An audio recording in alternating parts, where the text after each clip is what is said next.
কবাচোন এই কামটো নহয় যদি হয় হৈয়ে থাকিব হৈয়ে থাকিব হৈয়ে থাকিব হৈয়ে থাকিব This work is not done. If it is done, done, done, done, done, done, done, done, done, done, done, done, done, done, done. ঠাণ্ডা পৰিব কি বাচ্চা তো এইবিলাক হয় নেকি তাহলে কিছু খবৰ না লাগিব না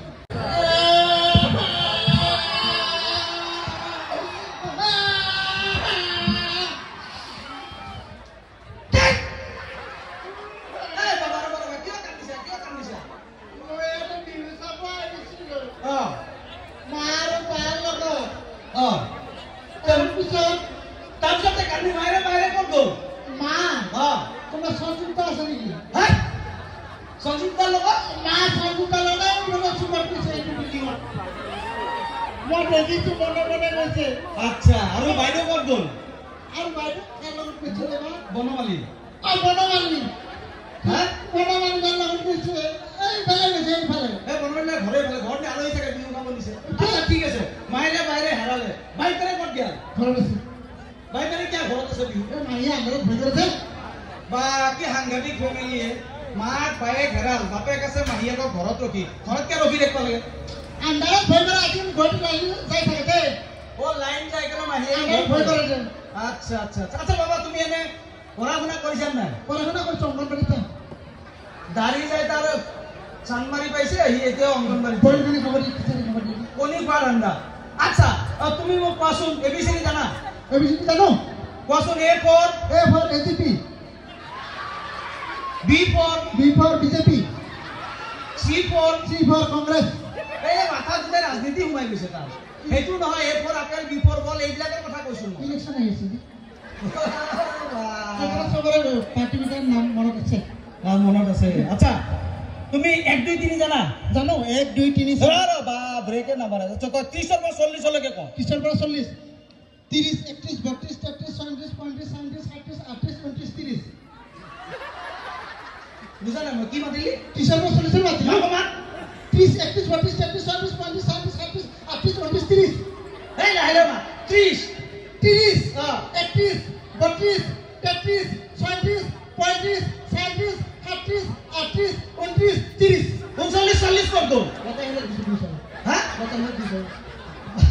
আচ্ছা বাবা তুমি ইংরেজি ট্রান্সলেশন জানো না অনুবাদ জানা জানো আচ্ছা তুমি কবাচোন এই কামটো নহয় যদি হয় হৈয়ে থাকিব হৈয়ে থাকিব হৈয়ে থাকিব হৈয়ে থাকিব This work is not done. If it is done, done, done, done, done, done, done, done, done, done, done, done, done, done, done. ঠাণ্ডা পৰিব কি বাচ্চা তো এইবিলাক হয় নেকি তাহলে কিছু খবর না লাগিব না আচ্ছা আচ্ছা ঠিক আছে তুমি বিপরীত শব্দ জানা নাই অপোজিট জানো জানা কবা লৰা ছোৱালী বুঢ়া বুঢ়ী আকাশ পাতাল দিন ৰাতি এবাৰ কবি এবাৰ নকওঁ নহয় নহয় এবাৰ কবি হয় এবাৰ নকওঁ এবাৰ কবি এবাৰ নকওঁ তই বুজা নাই তই বুজিছ এতিয়া কবি এতিয়া নকওঁ তই বুজি পোৱা নাই তই বুজি পাইছ পাগল নেকি তই জ্ঞানী নেকি মোৰ কিন্তু খং উঠিব দেই মাথা ঠাণ্ডা হৈ যাব দেই এই ইয়াক কোনোবা লৈ যাচোন কোনোবা লৈ আছোন তই যা তই মই যাওঁ এবাৰ জোৰে হাত চাব দিব মানে আৰু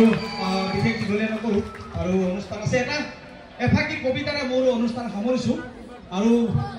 বিশেষকৈ এই কমিটিটো মোৰ নিজৰ ঘৰৰ কমিটি সঞ্জীৱ দা আমাৰ অমৰ ভগৱতী ছাৰ বনমালী দা এই গোটেইখিনি মোৰ আমাৰ শইকীয়া ছাৰ আছে গোটেইখিনি মোৰ অভিভাৱকৰ নিচিনা তেওঁলোকৰ মৰমতে মই ইয়াত আছোঁ কিছু মাহ হ'ল ইয়াত আহি থকা মই বেলেগৰ পৰা শ্বিলঙতে সকলোকে বহুত বহুত মৰম দিয়াৰ কাৰণে ইয়াতে মোৰ এনেকুৱা কেতিয়াও নালাগে যে মই ঘৰত থকা নাই গোটেই অভিভাৱকৰ এটা মানুহবিলাক আছে সকলোৱে মৰম কৰে খুব ভাল লাগে আৰু আমাৰ ঘৰুৱা অনুষ্ঠান এটা সৰু দৈল্যাৰ আমাৰ বৰ্মন ছাৰ আছে সৰু এটা কবিতাৰে মোৰ অনুষ্ঠান সামৰিছোঁ ৰংবোৰৰ প্ৰকৃত অৰ্থ কি ৰংবোৰৰ প্ৰকৃত অৰ্থ কি ৰঙাৰং হেনো বিপদৰ প্ৰতীক তথাপি কিয় জানো হেজাৰজনীয়ে প্ৰিয়জনৰ নামত পিন্ধে কিৰত ৰঙা সেন্দুৰ কলা ৰং হেনো অশান্তিৰ প্ৰতীক তথাপি কিয় জানো তোমাৰ চকুৰ কলা কাজলে বলিয়া কৰে মোৰ মন বগা ৰং হেনো শান্তিৰ প্ৰতীক তথাপি কিয় জানো বিধৱাৰ বগা সাজত ইমান বিষাদ কিয় সোমাই থাকে সেইখিনি অলপ পিছত ক'লেও হয়